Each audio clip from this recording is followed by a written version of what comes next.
Salut tout le monde, aujourd'hui je vous présente rapidement la seconde des 4 boîtes que j'ai reçues de la part de Lego dans la gamme Disney Pixar Buzz l'éclair, bien évidemment. C'est la boîte 76831, c'est marqué en bas à droite Zurg Battle et c'est disponible depuis fin avril chez Lego. Bon, par contre, je vous le dis tout de suite, pour ceux qui se posent la question, 29,99€ le bousin, vous allez voir rapidement que c'est un peu cher, mais que quand même, bon, les figurines qui sont dedans sont sympas et je vous propose qu'on aille voir ça de plus près tout de suite pour que vous fassiez une idée.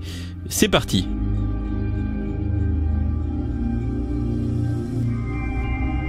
Bon, du coup, après le vaisseau de Buzz qu'on a vu très rapidement sur la chaîne, déjà, eh bien, j'ai reçu une deuxième des 4 boîtes sorties pour accompagner la future sortie du film Buzz l'éclair. Encore une fois, des boîtes qui sortent avant d'avoir vu le film, donc on peut, comme moi, pas forcément se hyper quand on connaît pas forcément l'histoire, avec en l'occurrence là-bas celle du méchant du film Buzz l'éclair. D'ailleurs, le méchant, le voici, c'est le composant, on va dire, principal de cette boîte, un mecha de Zurg. Voilà, je sais pas qui c'est Zurg, vous êtes fan de la licence, et bien vous le reconnaîtrez.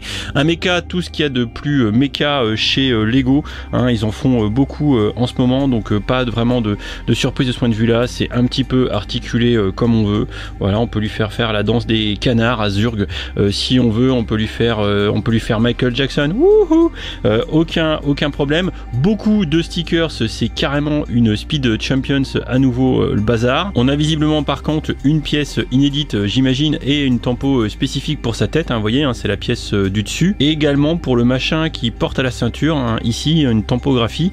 Je pense que ça aura très certainement son intérêt dans le film, mais pour l'instant je suis bien mal fichu de vous dire ce que c'est. Bref, si vous aimez les mechas avec des stickers, pourquoi pas cette boîte avec Zurg, sinon je pense qu'il faut assez rapidement, j'ai envie de vous dire, passer son tour. Bon, j'ai mis Michael Jackson qui a envie de faire popo, un petit peu constipé, là-bas.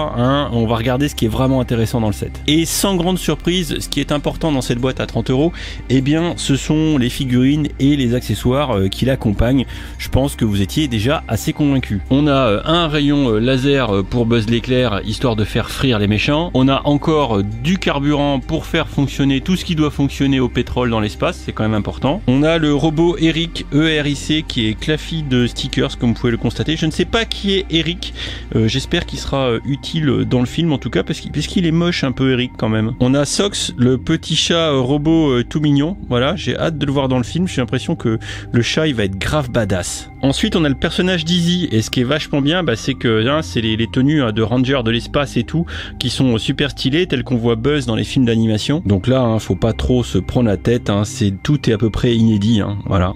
Donc ça fait de la belle figurine. Du coup on a torse, tête, jambes inédits, on a en plus des petites tampos sur les épaules, comme vous pouvez le voir, les avant-bras et tout, très stylé, voilà, et caché derrière l'espèce de jetpack, vous voyez, vous avez encore tout un tas de tampos. On a même une seconde version de la tête sans le casque pour aller dans l'espace, enfin sans l'espèce de masque violet dégueulasse. Tout pareil pour la figurine de Buzz, qui est vraiment l'atout principal de cette boîte, vous vous en doutez. Vous le sentez venir là, le vers l'infini et au-delà. Blague à part, là la qualité des pièces et tout, des tampos, bref, c'est vraiment de toute beauté. Lego ne roule pas dans la farine sur ces pièces là. Et pareil pour Buzz, du coup on a torse, jambes, une tête en mode seconde version sans le masque.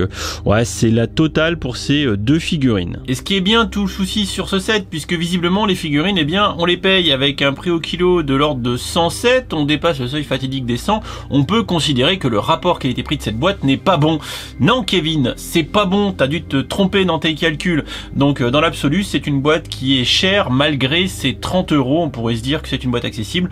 Concrètement, au regard de son prix, le contenu, on pourrait le considérer comme insuffisant. Mon seul conseil, sachant que ces boîtes autour de 30€ n'ont que assez rarement de ristournes, des fois on gagne 5 voire 10€ grand max et c'est assez le bout du monde, c'est de surveiller les ristournes sur Amazon ou tout autre réseau de vente de briques danoises, bien évidemment le cas échéant, mais surtout peut-être d'attendre une opération VIP x2 chez Lego, soit 10% de conversion en points fidélité pour faire l'acquisition de cette boîte, parce que prix jambon, c'est pas intéressant. Il y a deux optiques autour de cette boîte. Et concrètement, vous êtes des fans absolus hardcore de Disney et des franchises, et en l'occurrence ici, eh bien de Buzz l'éclair, vous ne pourrez que difficilement vous affranchir de la prendre parce qu'elle comporte des figurines qui sont vraiment tip top. Il n'y a rien à dire là-dessus. Le méchant, bon, moi le lore me parle pas, donc osef un petit peu, mais si vous êtes fan, pourquoi pas. Enfin, vous êtes parents, et là, je ne pourrais que vous conseiller eh bien d'aller vers d'autres boîtes, vers d'autres thèmes, vers des gammes avec des rapports qualité-prix intéressants, parce que là, vraiment, si vous voulez faire plaisir à votre enfant, sauf s'il rentre dans la première catégorie, à savoir les fans hardcore de Disney, Pixar, Buzz l'éclair, auquel cas peut-être que vous allez passer à la caisse. Sinon je vous oriente vers d'autres gammes comme Creator 3 en 1, City, Friends, tout ça, pour lesquels il est assez vraisemblable que pour 30 € vous allez avoir plus de contenu et peut-être plus de jouabilité pour vos petits enfants. Voilà, on en discute dans les commentaires de la vidéo. Une boîte sympa mais trop chère, on pourrait la qualifier comme ceci, c'est d'ailleurs c'est assez récurrent de plus en plus quand même chez Lego, et je pense que la tendance va malheureusement pas s'arranger. Encore une fois, on en discute ensemble, n'hésitez pas. Je vous fais des bisous et je vous dis à très vite pour une prochaine vidéo Lego. Ciao ciao.